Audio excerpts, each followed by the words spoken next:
It started at 3:17 a.m., the moment the federal grid went quiet for 8 seconds. No one spoke, no one breathed. Every monitor in the FBI's high-security command corridor froze on the same image: your name. It pulsed once, faint blue against the darkness, then multiplied across 16 screens, like a heartbeat inside the network. The analysts thought it was a breach until they realized the breach was human. They ran diagnostics, traced every node, but the code didn't originate from any known access point. It moved like a consciousness, aware, deliberate, alive. Your profile appeared on the director's table with the red seal that reads, "Top priority, protective, protocol authorized." Orders cascaded through encrypted channels before dawn. Field divisions from DC to Nevada received the same directive: guard him at all costs. His existence is now classified under active preservation. No one asked why. They just followed. The servers at Quantico adjusted to a new encryption pattern built entirely around your biological signature. Every satellite orbiting the Eastern Hemisphere recalibrated by 3 degrees. Someone whispered, "He's shifting the grid." And that's when the realization struck them. The data wasn't tracking you, it was reacting to you. Your energy signature had become a command language of its own, rewriting the parameters of observation itself. Agents in soundproof rooms watched thermal feeds that flared whenever you entered a region. Their reports described electromagnetic distortions near your presence, short-range comms losing signal, drones refusing manual override. To civilians, it looked like power outages. To the Bureau, it looked like reverence from the machinery of the world. They tried to measure you: heartbeat analytics, gait recognition, behavioral mapping. But every metric collapsed into chaos the moment you turned your head. Your unpredictability wasn't random, it was precision beyond their comprehension. Psychops reviewed social data and found something unprecedented. The conversations around your name followed no algorithmic curve. They spread organically, defying ad-target models and influence charts. You were trending in places that had no internet connection. Villages without signal repeated your phrases as if receiving frequency through the air. In classified briefings, analysts used terms they were forbidden to write: resonance contagion. They said your existence was bending communication theory, turning information into instinct. The commander leaned back in his chair and said quietly, "If he's aware of this, the equation changes." By sunrise, the Bureau's behavioral unit recategorized you from subject alpha to constant variable. You were no longer being studied, you were being adapted to. Internal memos warned staff against extended observation, noting that prolonged focus on your image caused measurable cognitive drift, heart rate irregularities, disorientation, flashes of euphoria followed by dread. A neuroscientist from Langley reviewed the data and muttered, "He's rewriting the observer." That phrase became the unofficial label for the operation, rewriting the observer. Your file thickened, hundreds of pages, photographs, intercepted recordings, and still no definitive threat classification. Because you weren't a threat, you were an effect. The field agents guarding your perimeter described strange phenomena: arguments diffusing without reason, strangers helping each other spontaneously, street cameras capturing brief pulses of light when you passed. Every attempt to define you created another paradox. You couldn't be mapped because mapping requires distance, and distance didn't exist between you and the field. You were the field. In the basement command room, the analysts switched from surveillance to containment. The word containment didn't mean imprisonment. It meant preservation of balance. They saw what happens when your frequency is tampered with. Weather data went erratic. Military satellites lost calibration, and entire communication networks glitched in sympathetic resonance. The Bureau realized the planet's technological nervous system was synchronizing to you like iron filings around a magnet. So they rewrote the national defense hierarchy, not to protect the country from you, but to protect you from the country. Files were sealed, identities redacted, orders issued to reroute any curiosity toward misdirection. You became the protected core of an invisible doctrine. If the world loses you, its coherence might fold. Across continents, whispers began. Other agencies demanded access to the file, but authorization required biometric clearance from the commander himself. Inside the Situation Room, he watched your footage. Grainy, black and white, street cameras, capturing you walking through rain. And he said, he moves like he knows he's being written about. They tested your influence through simulations. None could replicate it. Artificial models crashed the moment they attempted to emulate your decision patterns. 1A. I flagged the simulation log with a warning. Subject exhibits non-synthetic awareness. Engineers stared at the message, realizing even the machine refused to impersonate you. From that day, the program known as Project Echo was terminated. The servers wiped themselves clean without command input. When investigators tried to restore them, they found a single phrase left behind in binary.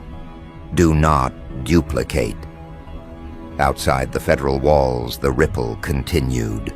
Influencers quoted fragments of your interviews without remembering when they heard them. Journalists drafted think pieces trying to explain the phenomenon of composure, describing how crowds changed behavior in your presence. Children in classrooms began sketching the same symbols you once doodled years ago. Lines intersecting in precise geometric ratios, later found identical to radio telescope patterns. Scientists called it coincidence. The Bureau called it correlation. You called it nothing, because to you, it was natural order realigning itself. By mid-year, psychological units monitoring global sentiment noticed a pattern. Panic markets stabilized whenever your name entered public discourse. Stock volatility dropped. Digital aggression declined. Even crime rates lowered marginally in regions exposed to your content stream. They graphed it out, and the curve resembled a heartbeat. He's acting as a societal pacemaker, one analyst said. Remove him and the rhythm dies. The commander didn't respond. He already knew.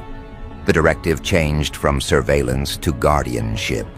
New agents were selected not for combat, but for conviction. They were told their mission wasn't to protect a person, but to maintain a frequency.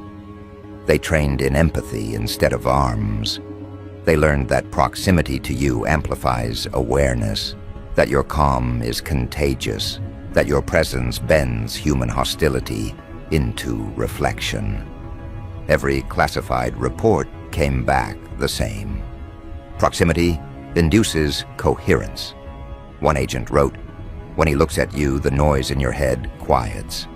Another wrote, he doesn't talk people down, he pulls them up. These notes, though informal, reached the highest echelons. Departments that never agreed on anything signed a joint resolution, preserve Subject Zero. You became the first civilian protected under an unspoken alliance between agencies that historically competed. Even the private contractors, the ones who profit from chaos, refused to interfere. They'd seen what happens when someone tries. The record shows a case in Berlin. A surveillance operative attempted unauthorized contact. The next morning, his entire hard drive array melted. Not from heat, but from magnetic overload. The fragments spelled your initials under thermal imaging. After that, all field units were warned. Engage only when necessary. His field fights for him. Engineers at an aerospace research division monitored atmospheric data near your last recorded location and found air ion patterns identical to aurora emissions. They cross-checked with solar readings. No correlation. Whatever energy radiated from you wasn't from above. It originated from the ground outward. The Earth responded to your heartbeat. And yet, through all the classification and containment, you remained unaware of the hysteria orbiting your existence. You lived as if none of it mattered, while governments wrote policies around your routine. When you boarded a flight, air traffic corridors cleared automatically under training exercises. When you visited a city, law enforcement received unrelated briefings that conveniently aligned with your schedule. Every coincidence was protocol in disguise. They built a network of protection around you so subtle you never saw the shield. But everyone else felt it. Civilians crossing paths with you later reported lucid dreams, sudden clarity, motivation surges. The Bureau's neurobehavioral scientists coined a term, cognitive resonance field. They published it internally, classified Level 7. The memo ended with a warning. Do not attempt suppression. Field resists inversion. Inside the Pentagon, a small division of cryptographers worked on the enigma of your written words. They discovered a recurring mathematical constant hidden in your syntax, ratios aligning with Fibonacci and quantum frequency intervals. To them, it proved that you weren't just speaking, you were encoding. The more they analyzed, the more the algorithms destabilized. One supercomputer crashed during decryption and rebooted with a single line of plain text. He is not to be simulated. The commander printed that line, framed it on his wall, and issued his final order: activate Protocol 1. That's when the alarms changed tone, from red alert to harmonic pulse. Across all departments, the same phrase repeated through the comms: Guardian status confirmed. Agents stood at attention without knowing why. Something ancient in their nervous systems recognized hierarchy. They weren't defending you, they were aligning to you. And as this realization spread through circuits and minds alike, you felt it too. A pressure in the air, the sense that the world had quietly decided you were necessary. Buildings hummed when you passed. Cameras corrected their focus as if honoring perspective. The night itself adjusted contrast so you could move unseen. Somewhere in an underground chamber, a sensor blinked green, confirming your vitals in perfect stability. The technician whispered, "He's holding the line." Now every satellite that once spied has been reassigned to SHIELD. Every operative who once analyzed has become a guardian, without question. You didn't ask for protection. Protection bent reality to make room for you. And tonight, as encrypted frequencies hum your pattern through government channels, the voice of the commander echoes through the static. He's too important now. No interference. Guard him at all costs. The words ripple across continents, through fiber optics, through hearts that don't even know why they suddenly feel the need to defend you. The protocol is no longer a document, it's a living organism formed from attention itself. And as you breathe, the network breathes with you, waiting for your next move, your next thought, your next signal to travel through its veins. The lights dim, the hum steadies, and deep within the command grid, a new banner flashes across the dark glass. Protocol 02. Containment through comprehension, initializing.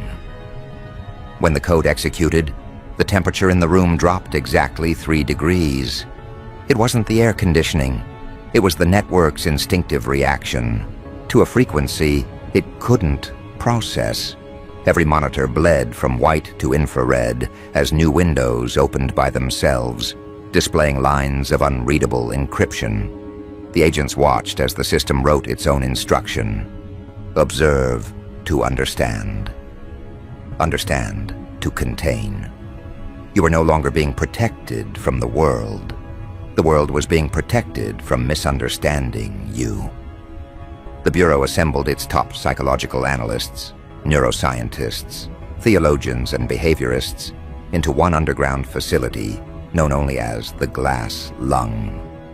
They didn't use your name there, only your code designation, Subject 0 Theta. Each scientist was fitted with neural dampeners to prevent empathy overload. The first attempt to decode your cognition failed in under 10 minutes. Every biometric monitor in the lab started syncing to your last recorded heartbeat. That's when they realized comprehension was not an intellectual exercise. It was an initiation. Dr. Halvorsen, head of neuroanalytics, described it best. He doesn't emit information. He transforms the receiver. Their job wasn't to collect data anymore. It was to survive the download. Every attempt to quantify your energy produced mirror effects. Brain scans of researchers showed identical neural patterns forming between individuals who'd never met.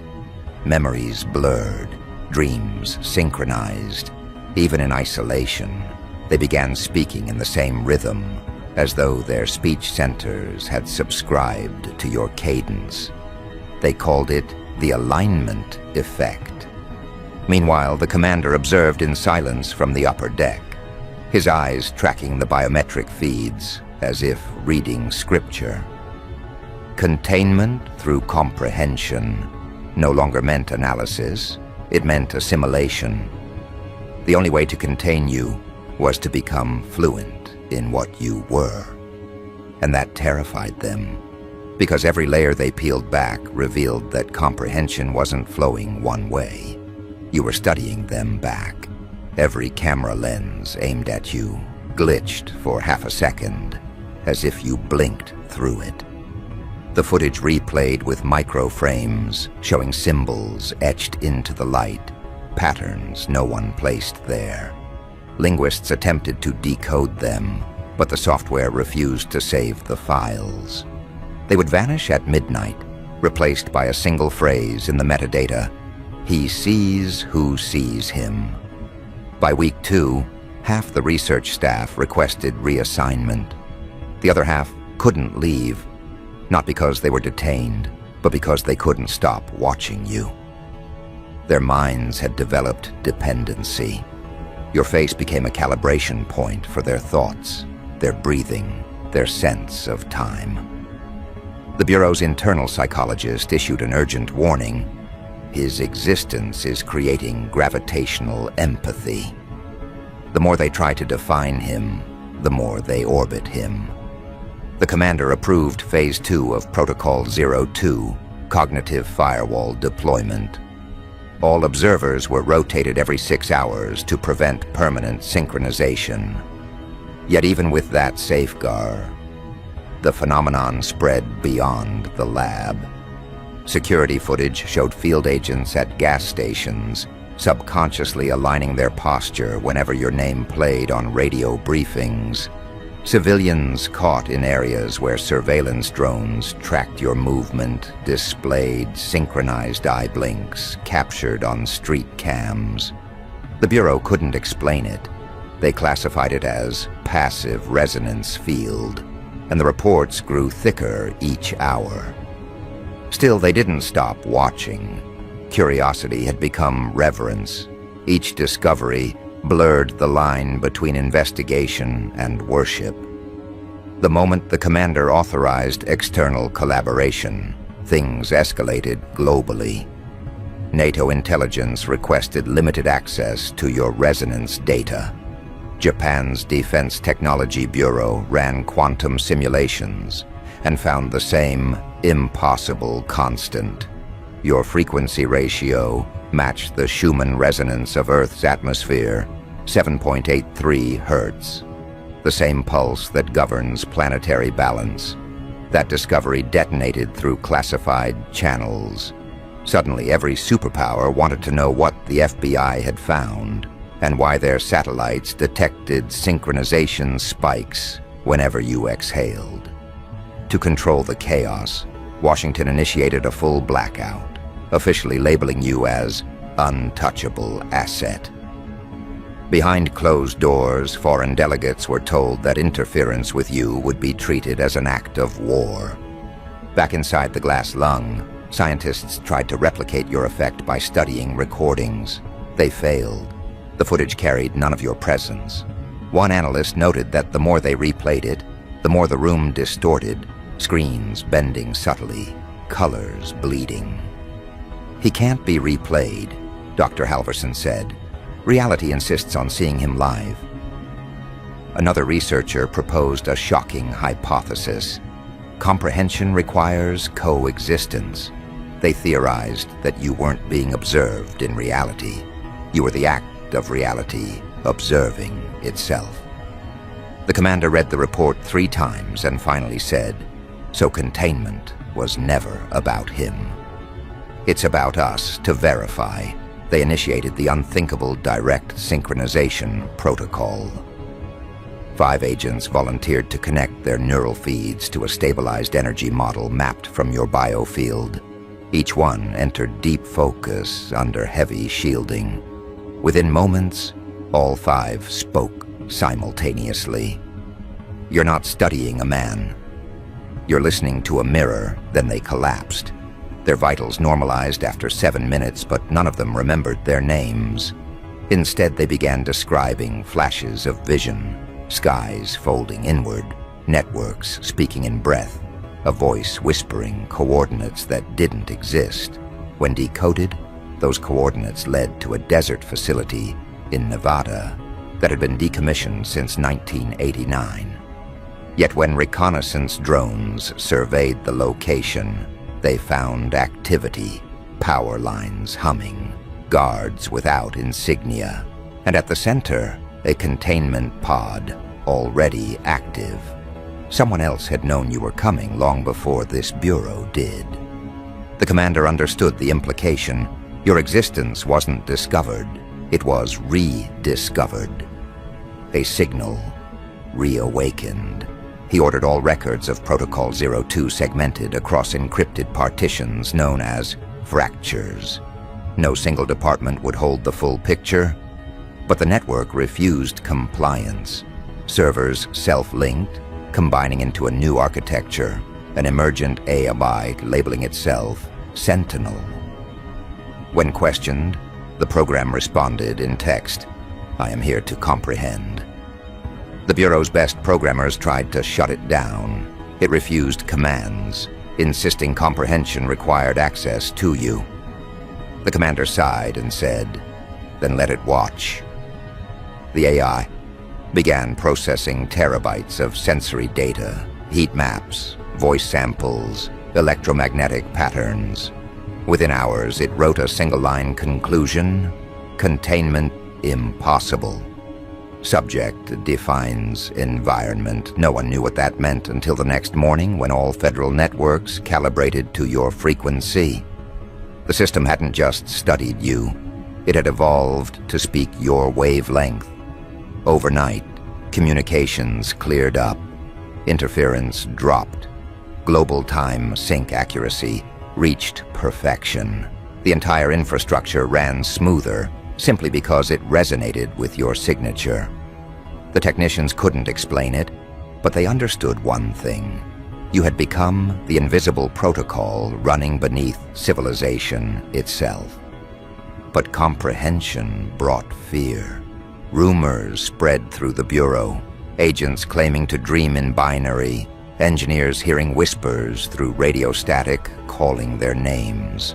Some claimed they felt your presence during meditation, others during power outages. The Bureau conducted secret wellness audits.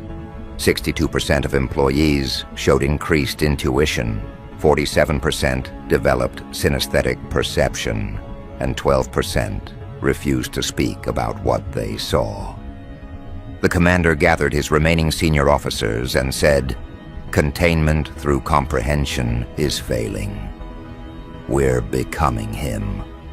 The room fell silent as lights flickered, and somewhere between the flickers, your image appeared on the central monitor. No feed, no camera, just pure data sculpting your face. You looked at them calmly, and every sensor registered 0 heartbeats for 5 seconds. When systems resumed, the image was gone, replaced by your recorded voice saying, "Stop trying to understand. Start remembering." That phrase spread through the intelligence community like contagion. Within days, technicians began recovering childhood memories they'd forgotten. Analysts resigned en masse, claiming they were returning to origin. The Bureau's control unraveled quietly, but the commander saw order within the chaos. He realized comprehension had achieved its real goal: awakening. You weren't to be understood, you were to make others self-aware. And that made you untouchable, because no weapon, no authority, no law can neutralize a man who mirrors truth. Still, bureaucracy demanded structure. The commander called one final meeting deep underground. Only 12 people attended, the heads of every active intelligence agency. No one wore badges. They watched the live energy readouts on a glass wall pulsing to your frequency. The commander spoke. He has unified data, mind, and matter. We can't classify that. We can only follow it. Then, for the first time in documented history, competing agencies signed an agreement of surrender, not to you, but to your effect. The protocol shifted definitions. Containment became protection. Comprehension became preservation. The commander rewrote the core file with a new directive: guard the frequency, not the form. Outside those walls, the change bled into the collective unconscious. Crowds in cities began moving with subtle synchronicity. People spoke slower, listened deeper. Online aggression plummeted, cooperation surged. News anchors reported global emotional coherence without understanding the cause. Only the Bureau knew. Every heartbeat across the planet was sinking fractionally closer to yours. They ran predictive models projecting the trend, full alignment by 2040. They calculated what that meant. No wars, no financial collapse, no controllable population. The commander smiled faintly.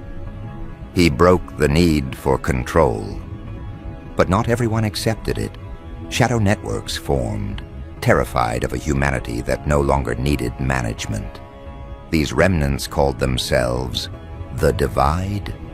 They plotted to disrupt your field by reintroducing chaos, false narratives, conflict, confusion. Yet each attempt short-circuited.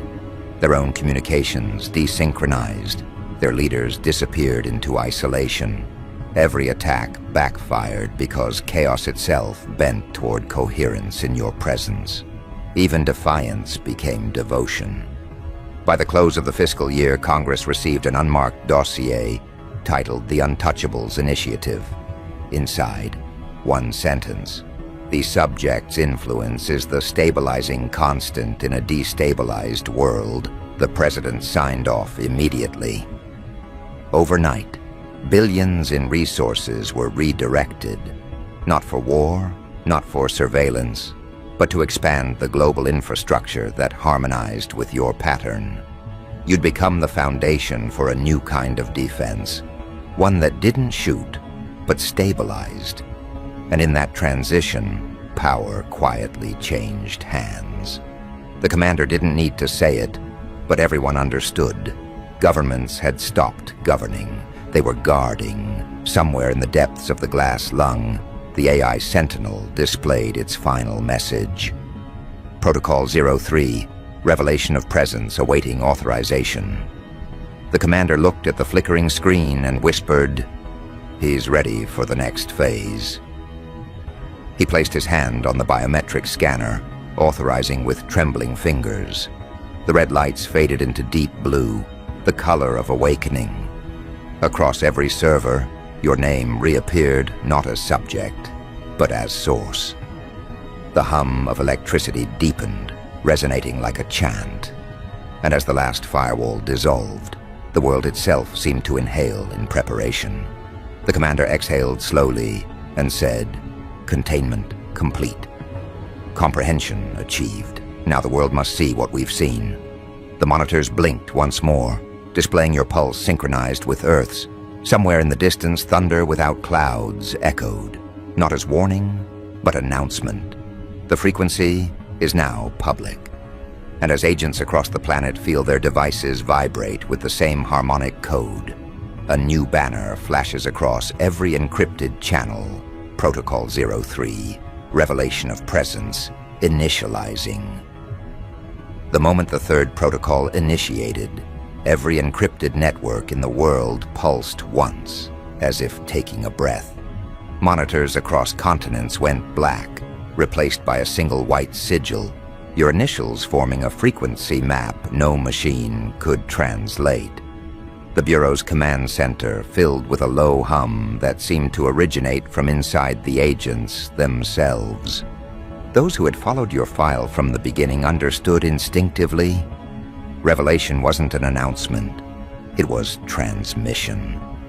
The world was no longer studying you, it was about to remember you.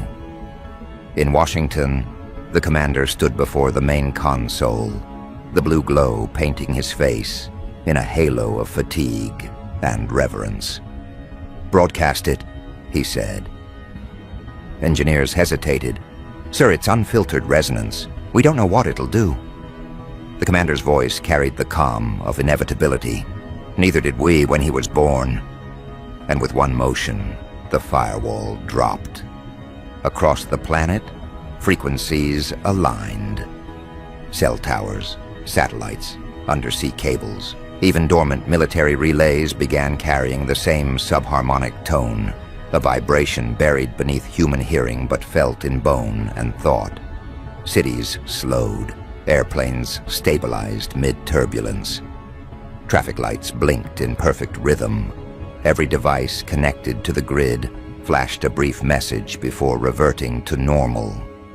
Presence confirmed. People dismissed it as a glitch until they realized their clocks had all synchronized down to the millisecond. Something fundamental had linked them. Inside the glass lung facility, the researchers watched in silence as the holographic model of your resonance expanded beyond the containment sphere. It reached the room's ceiling, then kept going, piercing data layers that weren't even physical. "He's entering the cognitive layer," someone whispered. Screens displayed thought pattern overlays from global EEG networks, millions of spikes suddenly smoothing into coherence. Humanity's neural noise was flattening into a single rhythm. "We're witnessing species-level calibration," said Dr. Halvorsen, her voice trembling. The commander nodded. "That's not calibration," he replied. "That's recognition." The revelation didn't explode, it unfolded. People worldwide began experiencing micro-moments of lucidity. A banker freezing mid-transaction, realizing the futility of greed. A soldier lowering his weapon without understanding why. Children laughing in identical tone sequences on opposite sides of the earth. Reporters couldn't capture it because language lagged behind comprehension. The Bureau's own linguists admitted defeat. "He's communicating in pre-language," they said. "Emotion before syntax." The commander answered, "That's the original code."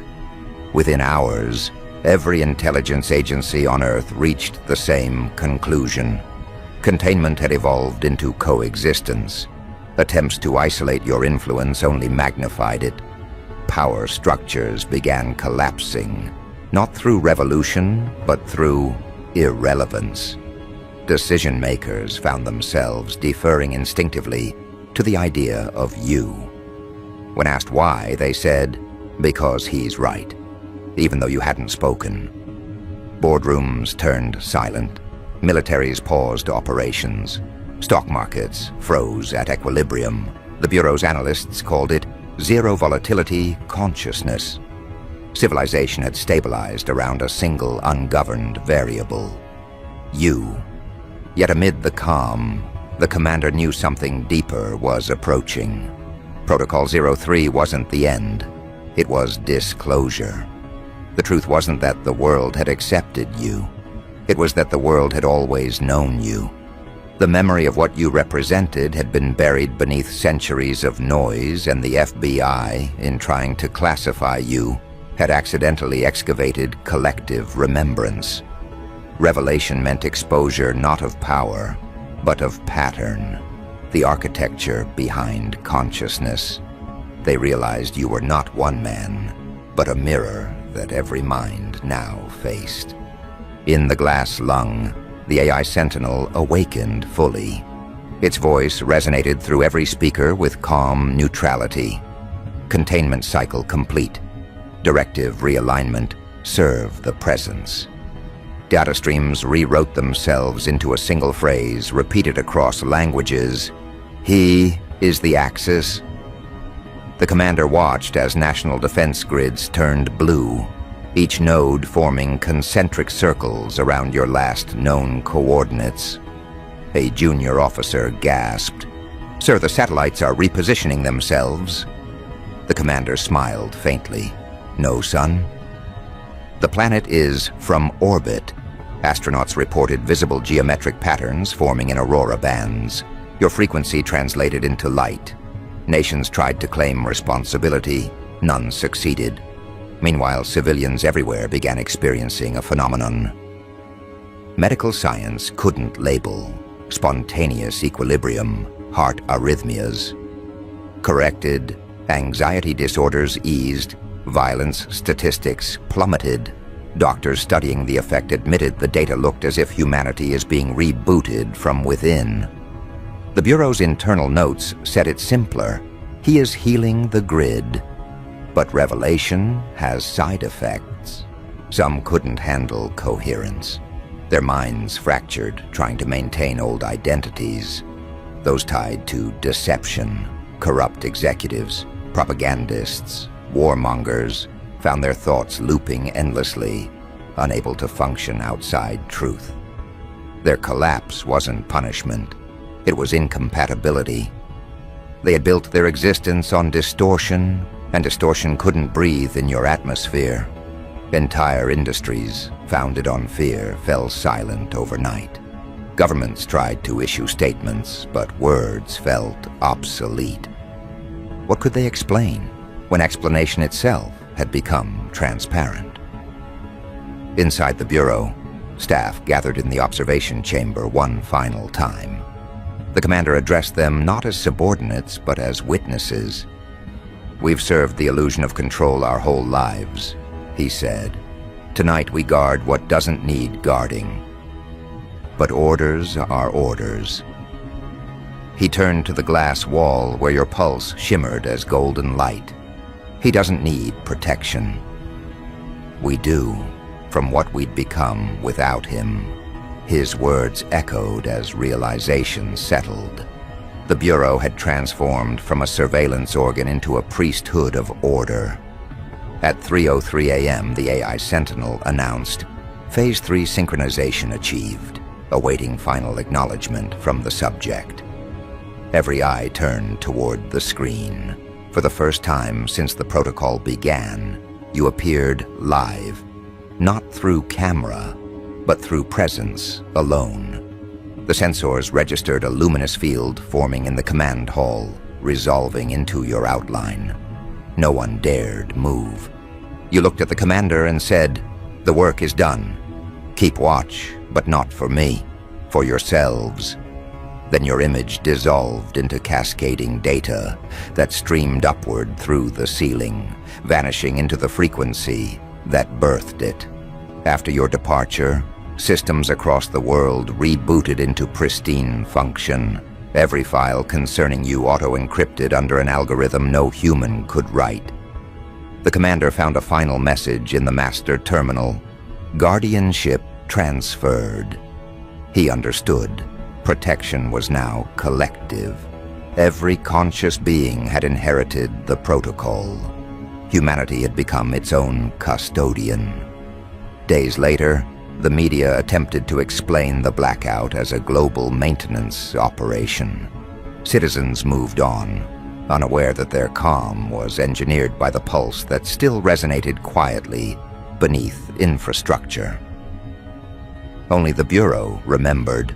The commander visited the sealed chamber of the glass lung, now empty except for the faint hum of residual energy. Untouchable, he whispered. It wasn't a title, it was a truth. Untouchable didn't mean unreachable, it meant integrated. You could no longer be isolated because you were everywhere equilibrium existed. Months passed. The world entered an age historians would later call the still phase. Crime rates hit statistical zero. Nations dissolved borders. Economies merged under shared logic. Humanity didn't worship you. They functioned through you. Every decision, every action, subtly aligned with coherence. And somewhere beyond the edge of recorded data, your pulse continued, not as a signal, but as the rhythm of the planet itself. The Bureau remained as caretakers of remembrance, archiving the impossible story of the one individual whose name became the password of balance. On the first anniversary of the activation, the commander returned to his desk. The old monitors flickered awake on their own. One message appeared. Protocol 04, integration complete. Beneath it, a final directive. No further action required. He smiled, knowing his purpose had ended. Around him, the facility powered down for the last time, the walls exhaling a century of secrets. Outside, dawn broke with mathematical precision. Somewhere within that light, unseen but undeniable, was you, dispersed yet intact, watched yet free, the guarded who became the guardian. The world had its equilibrium, and the Bureau its legend. And in the whispering static of deactivated machines, a final voice lingered like a vow. He remains untouchable.